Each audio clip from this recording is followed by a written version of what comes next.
ധ്യാൻ ശ്രീനിവാസൻ, അനശ്വര രാജൻ എന്നിവരെ പ്രധാന കഥാപാത്രങ്ങളാക്കി ഡിജോ ജോസ് ആന്റണി സംവിധാനം ചെയ്ത Malayali from India box office collection താഴേക്ക്. മെയ് 1 തിയേറ്ററുകളിൽ റിലീസ് ചെയ്ത ചിത്രത്തിന് ആദ്യ ദിവസങ്ങൾ മുതലേ സമ്മിശ്ര പ്രതികരണങ്ങളാണ് ലഭിച്ചത്.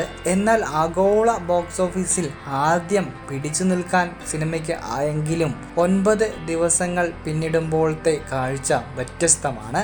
ആദ്യ 9 ദിവസം കൊണ്ട് ഇന്ത്യൻ ബോക്സ് ഓഫീസിൽ നിന്നായി 9.17 കോടി മാത്രമാണ് സിനിമ നേടിയത്. 9ാം ദിവസമായ മെയ് 9 ചിത്രത്തിന് 33 ലക്ഷം രൂപ കൂടി ചേർക്കാനായി. മെയ് 9 വ്യാഴാഴ്ച മലയാളി ഫ്രം ഇന്ത്യക്ക് 13.50 ഒക്യുപ്പൻസി മാത്രമാണ് ലഭിച്ചത്. പ്രഭാത ഷോകൾക്ക് 7.78%, ഉച്ച കഴിഞ്ഞുള്ള ഷോകളിൽ 14.97%, ഈവനിംഗ് നൈറ്റ് ഷോകളിൽ യഥാക്രമം 14.33%,